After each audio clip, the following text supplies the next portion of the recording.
ভারতে অনলাইন মত প্রকাশের স্বাধীনতা নিয়ে চরম উত্তেজনা তৈরি হয়েছে প্রধানমন্ত্রী নরেন্দ্র মোদীর সরকার এবং ইলন মাস্কের মালিকানাধীন সামাজিক যোগাযোগ মাধ্যম এক্সের মধ্যে।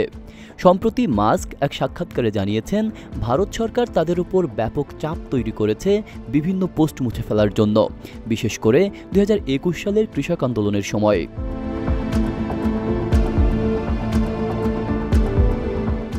সেই সময় এক্সে ব্যাপকভাবে ছড়িয়ে পড়ে সরকার বিরোধী নানা প্রতিবাদমূলক পোস্ট। মোদী সরকার এইসব পোস্টকে ভারতের বিরুদ্ধে ষড়যন্ত্র হিসেবে উল্লেখ করে এবং এগুলো মুছে ফেলার জন্য এক্সকে নির্দেশ দেয়। এক্স আংশিকভাবে এই নির্দেশ মানলেও সব পোস্ট সরিয়ে দেয়নি।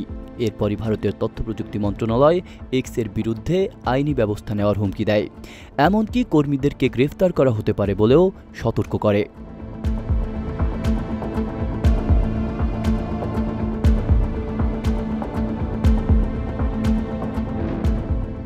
এ বিষয়ে ইলন মাস্ক বলেন, আমরা সরকারের আদেশ মেনে নিতে বাধ্য হই, নইলে আমাদের কর্মীদের জেলে যেতে হতে পারে। তবে তিনি এটিও স্বীকার করেছেন যে ব্যক্তিগতভাবে এ ধরনের আদেশের সঙ্গে তিনি একমত নন।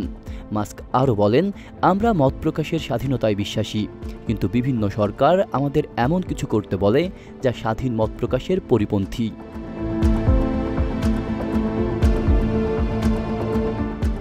ভারত সরকারের পক্ষ থেকে দাবি করা হয়েছে, তারা এসব পদক্ষেপ নিচ্ছে জাতীয় নিরাপত্তা ও সামাজিক শৃঙ্খলা রক্ষার স্বার্থে।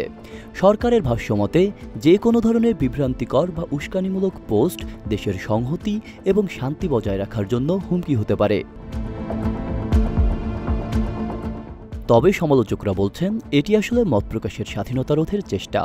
আন্তর্জাতিক মানবাধিকার সংগঠনগুলো এ ধরনের সেন্সরশিপকে উদ্বেগজনক বলে মন্তব্য করেছে। তারা মনে করে এ ধরনের চাপ প্রযুক্তি কোম্পানিগুলোকে স্বাধীনভাবে কাজ করার ক্ষমতা থেকে বঞ্চিত করে এবং গণতান্ত্রিক মূল্যবোধকে হুমকির মুখে ফেলে। এই বিতর্ক শুধু ভারত বনাম এক্স নয়, বরং এটি এক ধরনের প্রশ্নের জন্ম দিচ্ছে, সরকারের হাতে ডিজিটাল প্ল্যাটফর্মগুলোর নিয়ন্ত্রণ থাকা কতটা যৌক্তিক। বিশ্বজুড়ে অনেক দেশই সামাজিক যোগাযোগ মাধ্যমের উপর নিয়ন্ত্রণ বাড়াচ্ছে, কিন্তু এর ফলে অনলাইন সেন্সরশিপ নতুন মাত্রা পাচ্ছে, যা ব্যক্তি স্বাধীনতার জন্য গুরুতর হুমকি হয়ে উঠছে।